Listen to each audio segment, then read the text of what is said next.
Hello दोस्तों, आप सबों का मेरा YouTube channel Tech Make Training में स्वागत है। फ्रेंड, जैसे कि हम लोग पार्ट 1 का वीडियो में सीएनसी ऑपरेटर से रिलेटेड इंटरव्यू का जो क्वेश्चन होती है, सारा क्वेश्चन के बारे में हम लोग चर्चा कर चुके हैं, जिसमें विस्तार से बताया गया है कि सीएनसी ऑपरेटर के लिए क्या क्या पूछा जाता है तथा उसे जवाब कैसे देना है। सो फ्रेंड, मैं इस वीडियो में पार्ट 1 वीडियो का लिंक दे रखा है। आप लोगों को ज़्यादा से ज़्यादा जानकारी अगर प्राप्त करनी है तो उस लिंक को क्लिक करके डायरेक्टली जो है आप लोग पार्ट 1 का वीडियो को देख सकते हैं, जिससे आपको काफ़ी मदद मिलेगी। सो फ्रेंड, आइए हम लोग और विस्तार से जाने इस वीडियो के माध्यम से कि सीएनसी ऑपरेटर, सेटर, प्रोग्रामर का जो इंटरव्यू होता है वो किस लेवल का इंटरव्यू होता है, कि क्या क्या क्वेश्चन पूछी जाती है। तो चलिए आगे हम लोग देखते हैं। जैसे कि आप लोग देख पा रहे हैं, सीएनसी ऑपरेटर इंटरव्यू में जो बेसिक क्वेश्चन है वो पूछा जाता है कि टेल मी अबाउट योरसेल्फ, अपने बारे में बताइए। सो फ्रेंड, अगर आपको पूछा जाता है अपने बारे में बताने के लिए, तो आपको सबसे पहले अपना नाम, आपका क्वालिफिकेशन क्या है, अगर आप कहीं काम किए हैं या कर रहे हैं तो वर्क एक्सपीरियंस क्या है, किस फील्ड में आपका वर्क एक्सपीरियंस है, ठीक है, और फैमिली डिटेल्स को बताना पड़ेगा शॉर्ट में। इस वीडियो में मैंने लिंक दे रखा है, उस लिंक पे क्लिक करके आप लोग मेरा पार्ट 1 वीडियो को देख सकते हैं, जिससे कि आपको काफी हेल्प मिलेगी। और इंटरव्यूअर आपसे ये भी पूछ सकता है कि why are you living your previous work या प्रीवियस कंपनी, क्यों जो है आप अपना प्रीवियस कंपनी को छोड़ना चाह रहे हैं, क्या कारण है, ठीक है। सो फ्रेंड, इसमें सबसे इंपॉर्टेंट बात और खास बात तो यह है कि जहां पे आप काम कर रहे हैं उस कंपनी की बुराई ना करें, ठीक है। उस कंपनी की बुराई आपको करनी नहीं है, और अगर आप उस कंपनी के बारे में अनाप शनाप बोलते हैं, गलत कुछ फीडबैक देते हैं, तो आपका जो है इम्पैक्ट जो है खराब जाएगा, ठीक है। आपको कंपनी सोचेगी कि इसका जो थिंकिंग है वो सही नहीं है, तो वो भी अपना कंपनी में रखना नहीं खोजेगा, क्योंकि काल दिन अगर आप किसी कंपनी में दूसरा कंपनी में जाते हो तो वहां भी जो है आप प्रीवियस कंपनी के बारे में बुराई करने लगोगे।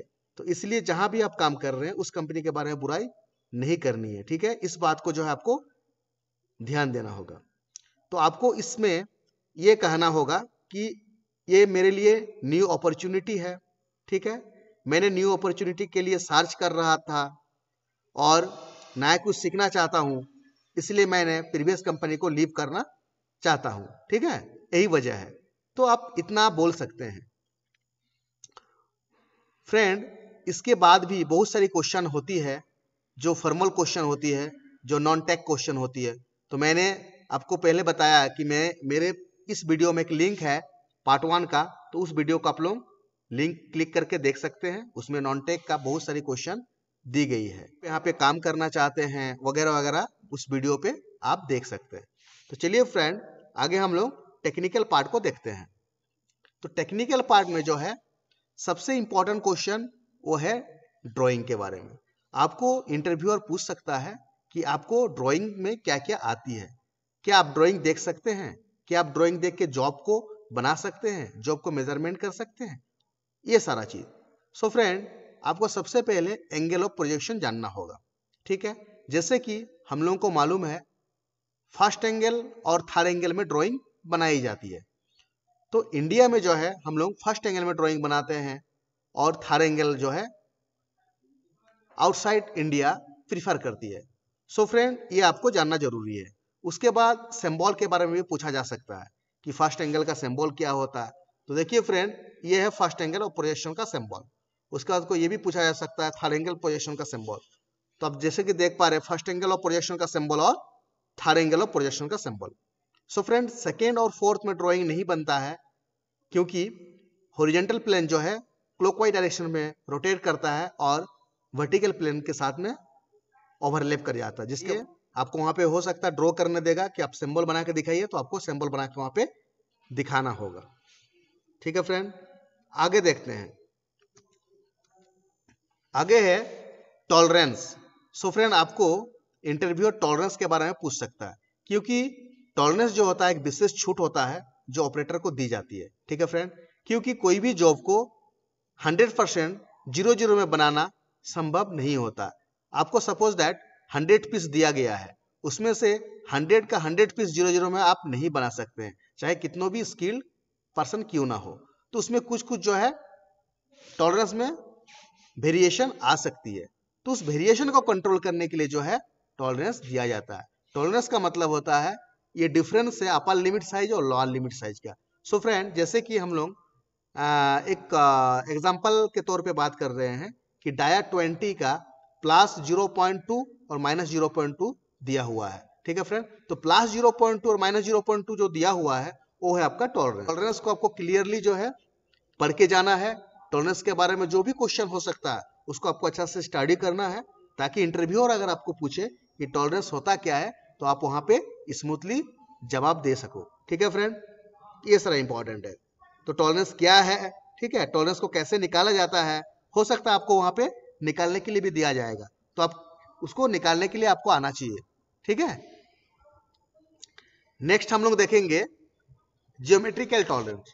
सो फ्रेंड, जियोमेट्रिकल टॉलरेंस होता क्या है? तो जियोमेट्रिकल टॉलरेंस जो है वो एक तरह का फीचर्स कंट्रोल टॉलरेंस होता है, जैसे parallelism, flatness, cylindricity, perpendicularity, run out, total run out.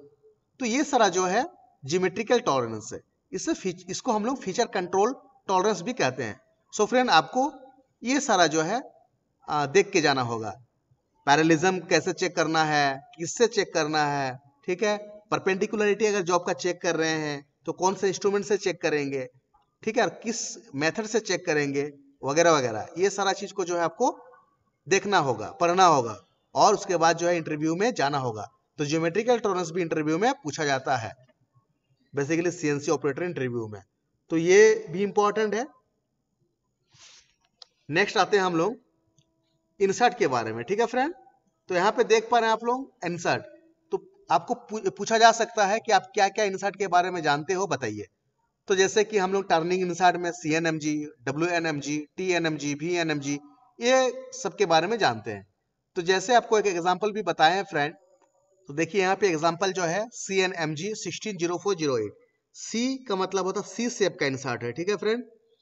और N का मतलब होता है, यहाँ पे हम लोग बोल सकते हैं कि टर्निंग इंसर्ट का क्लियरेंस एंगल को डिनोट कर रहा है। उसके बाद M जो है वो इंसर्ट का टॉलरेंस को बता रहा है कि M ग्रेड में क्या टॉलरेंस होगी इंसर्ट की। उसके बाद आ जाइए आप G का मतलब होता है turning insert with cylindrical hall and single side chip breaker, ठीक है, ये इसका सुटेबल आंसर होगा। उसके बाद आप आ जाइए 160408। 16 का मतलब होता है वो टर्निंग इंसर्ट का साइज है। 04 का मतलब होता है टर्निंग इंसर्ट का थिकनेस है, यानी 4 mm का थिकनेस है। और 08 का मतलब होता है 0.8 mm जो है वो टर्निंग इंसर्ट का नोज रेडियस है, ठीक है फ्रेंड। तो इसे जो है आपको देख के जाना होगा, ताकि आप इंटरव्यूअर के पास क्लियरली जो है ब्रीफ कर सको। आगे हम लोग पढ़ेंगे tool holder. So friend, tool holder क्या होता है? टूल होल्डर वो होता है जिससे हम लोग इंसर्ट को होल्ड करते हैं, ठीक है फ्रेंड। देखिए यहाँ पे एक्सप्लेनेशन किया हुआ है, ठीक है। इसमें लिखा हुआ है PCLNL2525M-12।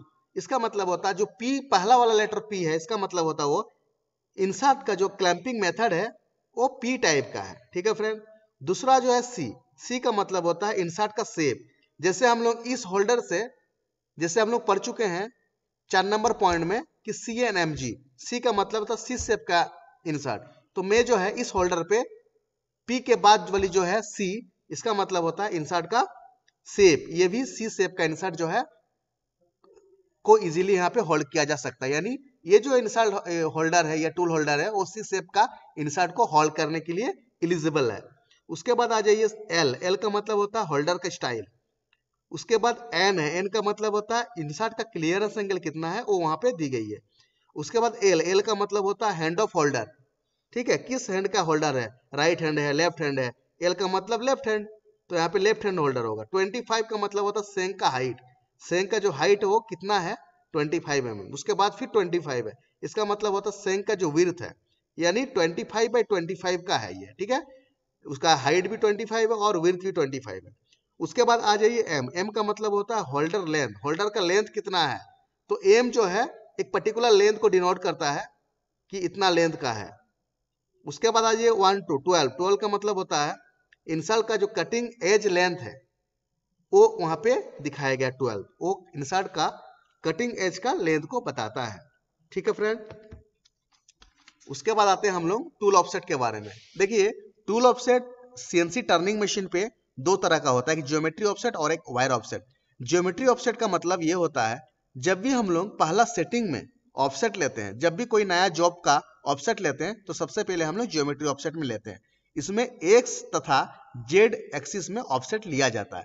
ठीक है, पहला सेटिंग में। उसके बाद सपोज दैट मैं जॉब बना रहा हूं, बनाते बनाते इंसर्ट जो है वायर आउट हो गया। इंसर्ट घिसने के वजह से कुछ कुछ जो है डायमेंशन में वेरिएशन आता है, कम बेसी होती है।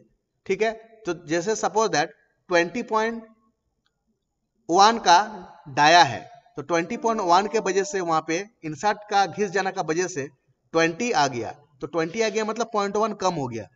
तो 0.1 को हम एडजस्ट करेंगे वायर ऑफसेट में, तो हमें 0.1 वैल्यू वहां पे डालना पड़ेगा वायर ऑफसेट में, ताकि वो एडजस्ट करके उसका डायमेंशन को एक्यूरेट दे। तो ये हो गया वायर ऑफसेट। वायर ऑफसेट में बार बार जो है चेंज करना पड़ता है according to the job dimension. और जियोमेट्री ऑफसेट में एक ही बार जब हम लोग पहला सेटिंग करते हैं तो जियोमेट्री ऑफसेट में सेटिंग लेते हैं। इसमें भी एक्स और जेड में होता है और वायर ऑफसेट भी जो है एक्स और जेड में होता है। तो फ्रेंड, सीएनसी ऑपरेटर या सेटर इंटरव्यू में टूल ऑफसेट बहुत ही इंपॉर्टेंट है, इसके बारे में जानना काफी इंपॉर्टेंट है। ठीक है, इसके बाद हम लोग आएंगे कोड्स के बारे में। जैसे हमें मालूम है G for geometry, M for miscellaneous या मशीन, तो दो तरह का कोड अवेलेबल होता है, एक होता है जी कोड और एक होता है एम कोड। ठीक है फ्रेंड, तो जी कोड का कुछ कुछ कॉमन कोड होता है, ठीक है, जिसे हम लोग मॉडल कोड के नाम से जानते हैं। तो मॉडल जैसे G00, G01, G02, G03, ठीक है फ्रेंड। इसी तरह से M code M00, M01, M02, M03, M04, M30, तो ये सारा जो है जो इंपॉर्टेंट कोड्स है जी और एम का, उसको पढ़ना होगा। सो फ्रेंड, मेरा प्रीवियस वीडियो आप देख सकते हैं जहां पे मैंने जी कोड्स और एम कोड्स के बारे में बताया है। ठीक है, अगर आप मेरा चैनल में नया है तो मेरा चैनल को सब्सक्राइब करें और जी तथा एम कोड के बारे में आप लोग देखें, ताकि आप लोगों को क्लियरली समझ में आएगा जी कोड का यूज कहाँ होता क्या है, तथा एम कोड का यूज कहाँ होता है और एम कोड क्या होता है। ये सारा चीज के बारे में आपको क्लियरली समझ में आ जाएगा। आगे आते हैं हम लोग प्रोग्रामिंग के बारे में। सो फ्रेंड, अगर ये सबसे इंपॉर्टेंट चीज है प्रोग्रामिंग, तो अगर हम लोग कोई भी जॉब को बनाते हैं तो बिना प्रोग्रामिंग से जॉब नहीं बनेगा। ठीक है, बेसिकली हमें पार्ट प्रोग्रामिंग करना होता है। तो पार्ट प्रोग्रामिंग करने के लिए प्रोग्रामर होती है। अगर आप सीएनसी ऑपरेटर या सेटर के इंटरव्यू में जा रहे हैं तो आपको कॉपी पेस्ट करने आना होगा, प्रोग्राम को एडिट कैसे करना है, ये सारा चीज को आपको आना होगा। ठीक है फ्रेंड, कॉपी करना, पेस्ट करना, एडिट करना। उसके बाद और एक चीज है, सपोज दैट आपको कार प्रोग्राम से चलाना है मशीन को, तो कार प्रोग्राम से हम कैसे मशीन का मेमोरी में उसको पेस्ट कर सकते हैं या इसको इंस्टॉल कर सकते हैं, या फिर कोई प्रोग्राम ऐसा है जो मशीन का मेमोरी में है उससे हमको कार्ड में लेना है, तो क्या प्रोसीड्यूर है, ये सारा चीज भी जो है एक ऑपरेटर को जानना काफी जरूरी होता है। तो प्रोग्रामिंग साइड में कॉपी पेस्ट, एडिट तथा इन आउट करना प्रोग्राम को आना चाहिए, तो ये भी इंपॉर्टेंट है। नेक्स्ट जो है वो है इंस्ट्रूमेंट। सो फ्रेंड, जिस पे आप काम कर रहे हो या फिर जिसके लिए आप कोई भी जॉब को आप बना रहे हो, तो उस जॉब को बनाने के लिए सही बन रहा है या गलत बन रहा है, इसके लिए हमें इंस्ट्रूमेंट का जरूरत पड़ता है जॉब को चेक करने के लिए। तो क्या क्या इंस्ट्रूमेंट का जरूरत पड़ेगा कोई पर्टिकुलर ऑपरेशन के लिए, तो हमें उस इंस्ट्रूमेंट का यूज करना होगा। ठीक है, जैसे सपोज दैट एक हॉल को चेक करना है, एक हॉल को चेक करने के लिए हम वर्नियर कैलीपर का इनर मेजरमेंट से हम कर सकते हैं। ठीक है, इसके बाद बॉल डायल गेज से भी इसका यूज करके हॉल का डायमीटर को चेक कर सकते हैं। सो फ्रेंड, सबसे इंपॉर्टेंट यहाँ पे है कि अगर मैं वर्नियर कैलीपर का बात कर रहा हूँ तो उसका लिस्ट काउंट क्या होता है, उसका मेथड ऑफ यूज क्या है, कैसे उसका यूज करना है। बोर डायल गेज का बात कर रहे हैं तो लिस्ट काउंट उसका कितना होता है, मेथड ऑफ यूज क्या है, तो ये सारा चीज जो है आपको आना होगा। ठीक है, इसके बारे में भी आपको जानकारी रहना चाहिए। नेक्स्ट जो है वो है जॉब ओवलिटी और taperness setting. So friend, as a CNC operator और सेटर, आपको अगर सपोज कोई जॉब में ओवलिटी आ रहा है या फिर टेपरनेस आ रहा है तो उसका सेटिंग कैसे करना है, ओवलिटी को कैसे कंट्रोल करना है, टेपरनेस को कैसे कंट्रोल करना है, ये भी आपको आना चाहिए। ठीक है। उसके बाद लास्ट वन है 5S activity. So friend 5S activity में आपको 5S एक्टिविटी में क्या करना है, जैसे कि हम लोगों को कोई भी ऑपरेटर को CLIRT होता है, ठीक है, एक चार्ट होता है CLIRT।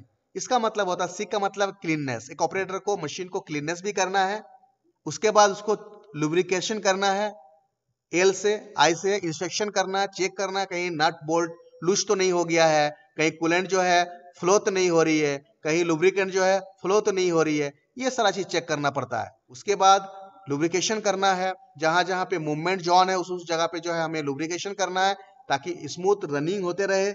उसके बाद हमें इंस्पेक्शन करना है, ठीक है। उसके बाद जो है रीटाइटनिंग करना है। फ्रेंड अगर कोई नट बोल्ट हम इंस्पेक्शन कर रहे हैं, वहां पे कोई नट बोल्ट लूज हो गया है या फिर कहीं पे जो है लुब्रिकेशन लीकेज है, तो मुझे जो है उसे प्रिवेंट करना पड़ेगा। उसके बाद लास्टली जो है 5S एक्टिविटी। 5S एक्टिविटी में 5S में 5 S के बारे में आपको जानना होगा, ठीक है। पान का वर्ड में क्या कहते हैं, हमारे इंडियन वर्ड में क्या कहते हैं, अंग्रेजी में उसका हिंदी मीनिंग क्या है, ठीक है। तो ये सारा चीज जो है आपको आना चाहिए, ठीक है। तो 5S बहुत इंपॉर्टेंट है। उसके साथ साथ में आप TPM का 8 पिलर को पढ़ लेंगे, पोकायोका पढ़ लेंगे, ठीक है, काइजन पढ़ लेंगे। तो ये सारा भी इंपॉर्टेंट है, ये भी कभी कभी CNC ऑपरेटर या सेटर के इंटरव्यू में पूछा जाता है।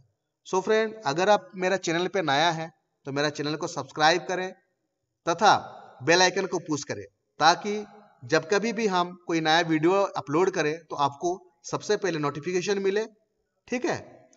आशा करता हूं कि आप लोगों को क्लियरली समझ में आ गई होगी। धन्यवाद।